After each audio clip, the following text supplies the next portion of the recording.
তোমাকে যদি আমি এখন ঈদে মিলাদুন্নবীর দলিল দিয়ে তোমাকে জিন্দা দাফন যদি করে দিই, এরপরও তুমি মানবে না, কারণ তুমি হচ্ছে আধলা কানা দাজ্জাল কানা। কও লাগে না হাদিস আগে?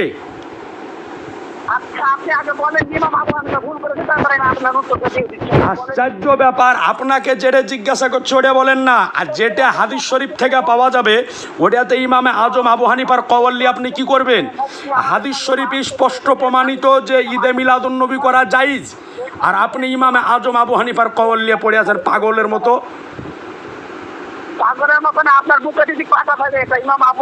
না না, আপনার তো পাগলের মতো ইমামে আজম আবু হানিফাকে তো আপনি মানেন না। আপনি তো লামুজাবি গায়ের মুকাল্লিদ ব্যক্তি।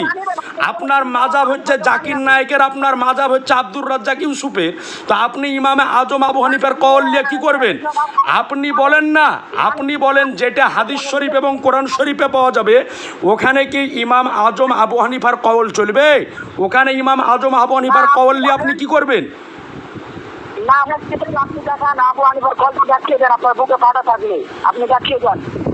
আবার একই কথা ইমাম আজম আবু হানিফার। তো আপনি বলেন যে জাসনে ঈদে মিলাদুন্নবী পালন করাকে কোনো ইমাম কি আজ পর্যন্ত নিষেধ করেছে না কোনো ব্যক্তি হারাম বলেছে?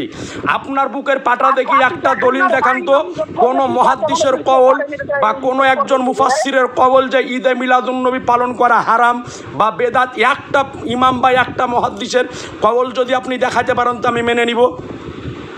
আপনি পাগলের মতো কথা বলছেন, জায়েজের জন্য দলিল লাগে।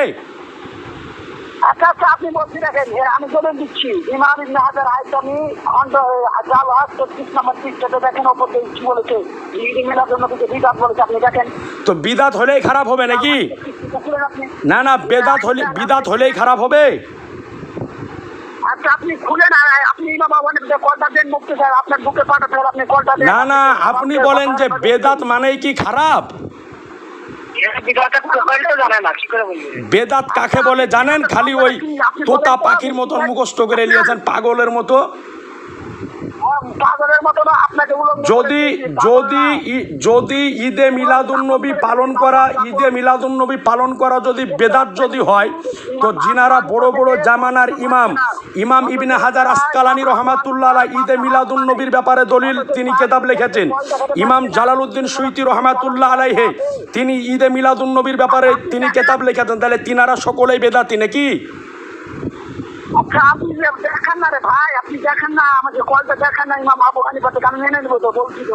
আরে ইমাম আবু হানিফার কল নেবেন কেন? ঈদে মিলাদুন্নবী দলিল মিশকাত শরীফে আছে, মুসলিম শরীফে আছে।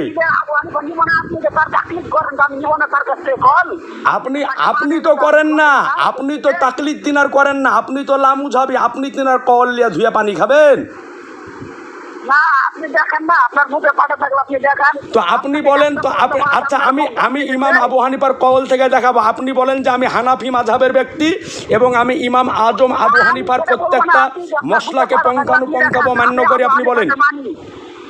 আমি মানি ইমাম আবু হানিফাকে মানি, আপনি পারলে দেখেন। আপনি তো আপনি যে বললেন যে আমি কোনো মাযহাব মানি না, দুই রকম কথা কেন রে ভাই, মিথ্যাবাদী। আপনি যে প্রথমে বললেন যে আমি ইমাম আজম আবু হানিফাকে মানি না, আমি কোনো মাযহাব মানি না, বা বলছেন যে আমি মানি, এক মুখে কয় কথা বলো তোমরা? হ্যাঁ, ইমামে আজম আবু হানিফা কোরআন হাদিস বাদ দিয়ে মশলা বলেছে, তুমি যেগুলা বলো ওগুলো সবই সহি বলো নাকি? তোমার চাইতে ইমাম আজম আবু হানিফা ছোট ব্যক্তি যে। আচ্ছা আপনি মুফতি সাহেব, আপনি দেখেন না, ইমাম আবু হানিফা এত বড় ইমাম হয়ে যদি ঈদ মিলাদুন্নবী না পালন করে, তাহলে আপনি কত বড় মুফতি? আচ্ছা ইমামে আজম আবু হানিফা পালন করলেই পালন করা যাবে, আর উনি পালন না করলে করা যাবে না, এই কথাটা আপনাকে কোন ছাগলে শিখাইছে? কোন ছাগল? আপনি তাকে মানছেন কেন? আপনি বলেন যে কেন উনি যদি হাদিস থাকতে তো মানতো না?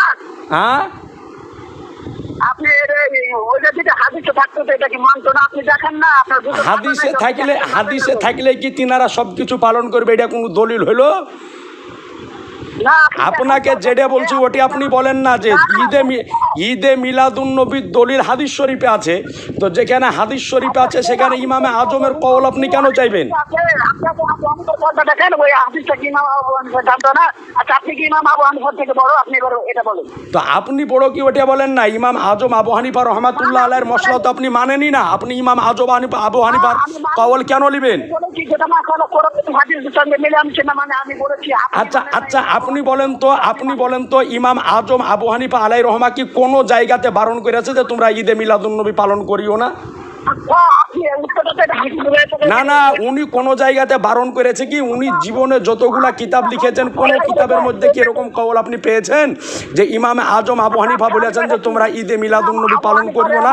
একটা কওল আপনি দেখেন, কালকে ছেড়ে দিব। আপনি গাধার মতো জানেন না যে না জায়েজের দলিল হয়, জায়েজের দলিল হয় না? যদি ঈদে মিলাদুন নবী পালন করা হারাম হতো বা নাজায়েজ হতো, তাইলে ইমামে আজম আবু হানিফা আলাইহির রহমা স্পষ্ট বারণ করতেন যে পালন করিও না। যেহেতু উনি পালন মানে বারণ কোনো জায়গায় করেননি, সেহেতু এটা জায়েজ। এটাই হচ্ছে ইমামে আজম আবু হানিফার কওল। পাগলের মতো উসুল বুঝে না, কিছু না। উসুল বুঝা আছে? উসুল জানো?